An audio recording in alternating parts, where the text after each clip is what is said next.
بسم اللہ الرحمن الرحیم. براق ڈیجیٹل میں خوش آمدید. میں ہوں عبدالغنی کاکڑ. ناظرین، ایک بہت اہم بریک تھرو ہوا ہے ایران اور اسرائیل کے درمیان، اور یہ امریکہ کے درمیان خاص کر یہ جو کنفلکٹ سامنے آیا تھا جس میں کافی دنوں تک معاملات شدید گمبھیر رہے. پاکستان کی کوششوں سے ایک بڑی اہم ڈیولپمنٹ سامنے آئی ہے، اور وہ یہ ہے کہ ایران نے نیوکلیر پروگرام کے حوالے سے جو معاملات ہیں ان پر آمادگی ظاہر کی ہے پاکستان کے ساتھ. اور ہمارے فیلڈ مارشل صاحب نے کل جو خصوصی دورہ کیا تھا تہران کا، اس میں بڑی رزلٹ اورینٹڈ جو گفتگو ہے وہ ہوئی ہے، اور بڑے اچھے جو نتائج ہیں ان کے وہ سامنے آئے. اب اطلاعات یہ سامنے آ رہی ہیں کہ دوسرا جو تسلسل ہے اس تمام ملاقاتوں کا، اس میں اب اطلاعات یہ مل رہی ہیں کہ فیلڈ مارشل سید عاصم منیر صاحب امریکہ کا بھی خصوصی ایک دورہ کریں گے، جہاں پہ پھر وہ وہاں پہ اس مذاکراتی عمل کے حوالے سے مزید جو معاملات ہیں ان کو وہ زیر غور لائیں گے.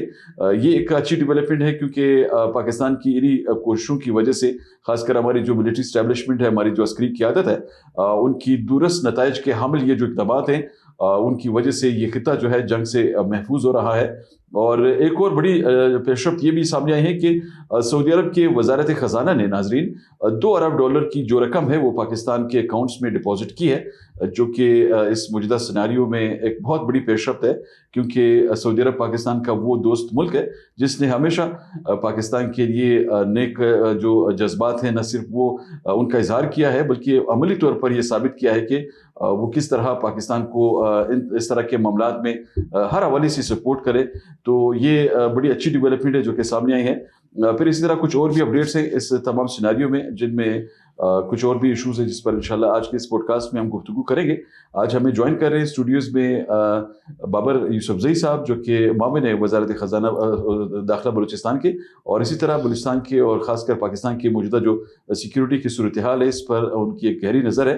آئیے ان سے مزید گفتگو کرتے ہیں. بابر صاحب خوش آمدید. بہت شکریہ کاکڑ صاحب. بابر صاحب، بڑی اچھی ڈیولپمنٹ آئی ہے، تو ذرا فرمائیے گا کہ آپ کی اسیسمنٹ کیا کہتی ہے، معاملات کہاں تک جا رہے ہیں؟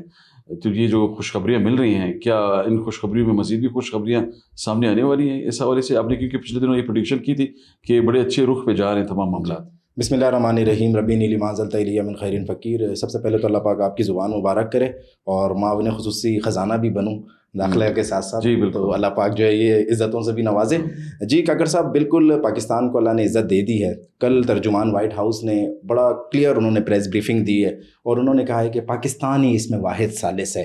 ایران اسرائیل US کانفلکٹ جو ہے اس کو ختم کرنے میں صرف پاکستان کا کردار ہے، پاکستان ہی ثالث ہے. اور ایک اور خوشخبری انہوں نے سنائی ہے کہ مذاکرات کا جو اگلا دور ہے وہ بھی پاکستان میں ہوگا. پہلے یہ شاید لوگ سوچ رہے تھے یا لوگ یہ نہ آبزرو کر رہے تھے یا لوگوں کی یہ رائے تھی شاید کسی اور ملک میں ہو، لیکن انہوں نے کہا ہے کہ پاکستان ہی واحد ثالث ہے اور یہ مذاکرات پاکستان میں ہی ہوں گے. پاکستان ہمارا ایک اہم دوست ملک ہے، ہمیں پاکستان پہ پورا بھروسہ ہے، پورا اعتماد ہے. ترجمان وائٹ ہاؤس نے کلیئر کہہ دیا ہے کہ پاکستان نے اس میں ثالثی کا کردار ادا کیا ہے، پاکستان نے تیسری عالمی جنگ کے خطرے کو ٹالا ہے، پاکستان نے خطے میں امن کو قائم کیا ہے. یہ بات جو ہے دشمنوں کو بہت ناگوار گزر رہی ہے، اور دشمن کے آپ کو پتہ ہے جو پروپیگنڈا سیلز ہیں، پروپیگنڈا ٹولز ہیں، وہ راستے پہ پروپیگنڈا کر رہے ہیں، لیکن الحمدللہ ہم اس میں کامیاب ہو گئے. ہمارے field marshal general Asim Munir نے کل تہران کا دورہ کیا ہے، اور جس طریقے سے انہیں وہاں پر ویلکم کیا گیا، جب وہ جہاز سے اتر رہے ہیں وہ فوٹیج آپ نے بھی دیکھی ہوگی، جس طریقے سے عباس عراقچی ان سے گلے مل رہے ہیں، انہیں پیار کر رہے ہیں، انہیں عزتیں دے رہے ہیں. یہ عزتیں میرے رب نے field marshal general Asim Munir کے جو ہے نا حصے میں لکھی تھیں. الحمدللہ ہم کامیاب ہو گئے ہیں.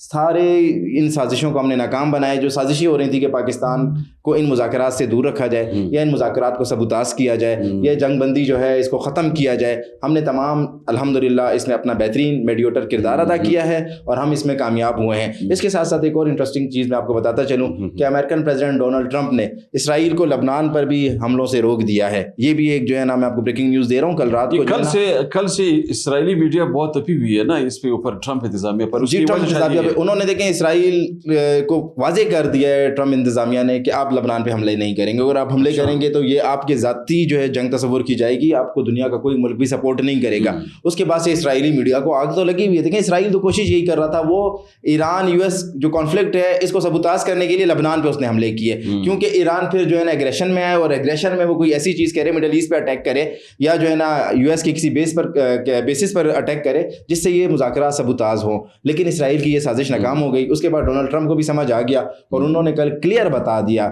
اسرائیل کو کہ آپ نے لبنان کے اوپر اگر اٹیک کیا ہم آپ کا ساتھ نہیں دیں گے. تو کل سے جو اسرائیل ہے وہ بہت جو ہے نا آپ جسے بولیں کہ پریشر میں بھی ہے, اور اس کا جو میڈیا ہے وہ چیخ رہا ہے اور انہیں بڑی تکلیف ہو رہی ہے. ساتھ ساتھ اسرائیل کے ساتھ ساتھ انڈیا کو بھی تکلیف ہو رہی ہے, اور انڈیا کو تکلیف پہنچانے والا ایک ہی مرد مجاہد ہے, field marshal general Qasim Munir. تکلیف کی ایک وجہ یہ بھی ہے نا کہ انہوں نے یہ بھی کوشش کی نا کہ جو مسلم ممالک ہیں جی ان کو آپس میں لڑایا جائے. جی اب متحدہ عرب امارات کے نائب صدر نے بات کی ہے ایران کے اس میں اسپیکر سے, جی پارلیمان کے اسپیکر سے, تو یہ بھی تو ایک بڑی غیر معمولی پیش رفت ہے نا کہ اس پورے سیناریو میں دو رائیولز تمام اختلافات بلا کر ڈپلومیٹکلی معاملات حل کر رہے ہیں. دیکھیں یہ جب جنگ شروع ہوئی تو سب سے بڑا جو اسرائیل کا مقصد یہی تھا, اس نے امت مسلمہ کو ڈیمیج کرنا تھا, اس نے ایران کو مڈل ایسٹ کے ساتھ لڑانا تھا, اس نے جو ہے نا پاکستان کو ایران کے ساتھ لڑانا تھا, اس نے یہ حالات پیدا کرنے تھے جس کی وجہ سے یہ پورا خطہ ڈسٹرب ہو, مڈل ایسٹ بھی ڈسٹرب ہو, ایران بھی ڈسٹرب ہو, پاکستان بھی ڈسٹرب ہو. اس نے رجیم چینج لانا تھا, رجیم چینج لا کر اس نے اپنے ٹولز کو, اپنے جو اس کے جو ہے نا کٹ پتلیاں ہیں ان کو ایران میں بٹھا دینا تھا, پھر وہاں سے پاکستان میں انوالومنٹ کرنی تھی, پاکستان کو ڈسٹرب کرنا تھا. لیکن اللہ الحق ہے اس ٹائم پاکستان کو اللہ پاک نے عزت دی, پاکستان ایز اے میڈیٹر آیا, اس نے ایران کی اور امریکہ کی جو ثالثی میں اپنا کردار ادا کیا. اس کے بعد اس نے جس طریقے سے مڈل ایسٹ میں دیکھیں کیا خوبصورت سما ہے, دنیا میں سے بہترین سفارتکاری کہاں ہوگی, ہمارا فیلڈ مارشل ایران میں, تہران میں, ہمارا وزیر اعظم سعودی عرب میں, ہم جو ہے نا چاروں طرف سے دنیا کو اس طریقے سے کنٹرول کر رہے ہیں. اور کل جو ہے نا وائٹ ہاؤس کے ترجمان نے ایک بات کی, اس نے بولا پاکستان واحد ثالث ہے جس نے اس کے لیے امن کے لیے کوششیں کی ہیں, دنیا میں کسی اور ملک نے نہیں کی. انہوں نے کہا کچھ اور ملکوں سے ہمیں آفرز تھیں لیکن ہم نے صرف پاکستان پہ بھروسہ کیا, یہ ہمارے لیے بہت بڑی عزت ہے. ہم نے ان کی مسلم امت مسلمہ کو لڑانے کی جو سازش ہے اس کو ناکام بنا دیا اسرائیل کی.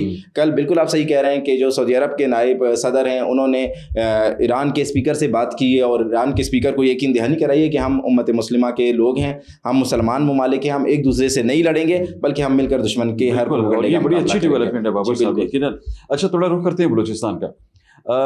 بلوچستان حکومت نے بڑے اچھے اقدامات کیے ہیں, آپ ماشاءاللہ خود حکومت کا حصہ ہیں, تو آپ کی حکومت یہ جو انیشیٹو لے رہی ہے خاص کر زرعی شعبے کی ریلیف کے لیے, جو کہ میرے خیال میں اس وقت اس کی بہت شدت محسوس کی جا رہی تھی, خاص کر انفلیشن کا جو ریشو چل رہا تھا, پھر زرعی شعبے کو تقویت دینے کے لیے کسانوں کو خاص کر, تو کیا گراؤنڈ پہ کوئی نتائج بھی آ رہے ہیں, ریلیف لوگوں کو مل رہا ہے؟ غنی کاکڑ صاحب آپ کو پتہ ہے کہ ابھی گندم کی فصل اس وقت تیار ہو گئی ہے, چاول کی فصل کا وقت آ رہا ہے, اور اس وقت پہ جو ہے نا خطے میں ایک جنگ مسلط ہو جاتی ہے. اس جنگ کی وجہ سے جو ہے صوبائی حکومت اور وفاقی حکومت کو ایک انیشیٹو لینا پڑتا ہے, ایک فیصلہ کرنا پڑتا ہے کہ ہم کفایت شعاری مہم چلائیں گے. پیٹرول اور ڈیزل کی قیمتیں آپ کو پتہ ہے کہ جو بہت زیادہ اوپر چلی جاتی ہیں, اور وہ عالمی جو ایک قیمت ہے اس کی وجہ سے آگے اور اوپر جاتی ہیں. صوبائی حکومت اس موقع پر وزیر اعلیٰ بلوچستان میر سرفراز بگٹی کی قیادت میں, دیکھیں آپ کیا مطلب جو ہے نا ایک اللہ پاک نے ایک ویژن دیا ہے وزیر اعلیٰ بلوچستان میر سرفراز بگٹی کو, کہ وہ سوچتے ہیں کہ یار دیکھیں اس وقت جو ہے کٹائی کا وقت آ گیا ہے, گندم کی کٹائی کا وقت ہے, کریشر کا وقت ہے, اب میں کیا کروں, اپنے جو میرے کسان ہیں, جو میرا بزگر ہے, اس کو کس طریقے سے ریلیف دوں. انہوں نے جو کسان ہیں انہیں سبسڈی دینے کا فیصلہ کیا ہے. الحمدللہ کل 1300 سے زائد کسانوں کے اکاؤنٹس میں, ان کے والیٹس میں وہ جو رقم ہے وہ منتقل ہو گئی ہے. مزید 3000 کسانوں کے جو ہے نا اکاؤنٹس میں یہ رقم منتقل ہوگی. یہ صوبائی حکومت انہیں سبسڈی دے رہی ہے کہ وہ اپنا ڈیزل خریدیں, اپنی گندم کی کٹائی کو بھرپور طریقے سے مکمل کریں, اور ان کی جو فصل ہے اس کو کوئی نقصان نہیں ہو, یا ان کی جو یہ روزگار ہے اس میں کوئی خلل نہیں آئے. یہ وزیر اعلیٰ بلوچستان میر سرفراز بگٹی کا ایک انیشیٹو بھی ہے, ان کا ایک آپ جسے بولیں ویژن بھی ہے. پورے پاکستان میں سب سے پہلا یہ اسٹیپ جو ہے یہ حکومت بلوچستان نے لیا ہے, وزیر اعلیٰ بلوچستان میر سرفراز بگٹی نے لیا ہے. ایگریکلچر ڈپارٹمنٹ کے تھرو ہم تمام جو کسان ہیں پاکستان میں, رجسٹرڈ کسان جتنے بھی ہیں, ہم ان کے تمام کے والیٹس میں جو ہے نا پیسے کر رہے ہیں, سبسڈی انہیں دے رہے ہیں, تاکہ وہ اپنی گندم کی کٹائی کا جو سلسلہ اسے جاری و ساری رکھیں, اور یہ منڈیوں میں, تاکہ وہ جو گندم ہے وہ منڈیوں میں آئے, اور ہمارے پاس جو ہے نا گندم کا جو وہ ذخیرہ اندوزی ہے یا گندم کی جو کمی ہے اس کا بھی ہمیں مسئلہ درپیش نہ ہو. ٹھیک ہے بابر صاحب, مختصراً ذرا اس پہ بھی کمنٹ کیجیے گا. بلوچستان میں یہ جو پولیو مہم جاری ہے, جی کل ایک پرسوں ایک واقعہ پیش آیا تھا, افسوسناک واقعہ, جی, تو اس میں بھی اس کے لیے کوئی خصوصی اقدامات کیے گئے ہیں کیا؟ جو میں بھی جاری ہے مہم, کوئٹہ میں بھی ہے, مختلف علاقوں میں. دیکھیں یہ قومی فریضہ ہے اور ہم نے اپنی آنے والی نسلوں کو پولیو سے محفوظ فرمانا ہے. غنی کاکڑ صاحب آپ کو پتہ ہے کہ یہ ایک ایسی بیماری ہے جو نہ جو ہے نا جینیٹک بیماری ہے, نہ جو ہے نا کسی کی جو ہے نا نسلاً بیماری ہے, یہ کسی بھی جراثیم سے لگ جاتی ہے. تو ہم نے بلوچستان کے ہر بچے کو جو ہے نا دوڑانا ہے, ہم نے اس کو بھگوانا ہے, ہم نے اس کے مستقبل کو محفوظ کرنا ہے. تو ہم نے اس بیماری سے مشترکہ طور پر ہم نے لڑنا ہے. سیکیورٹی کے حوالے سے ہماری صوبائی حکومت اس کے حوالے سے بہترین اقدامات کر رہی ہے. میں خود وزارت داخلہ کا کیونکہ جو ہے نا آپ سمجھیں کہ ٹیم ممبر ہوں, تو میں آپ کو یہ بتاتا چلوں کہ کل بھی جو ایک افسوسناک واقعہ پیش آیا اس میں ہمارا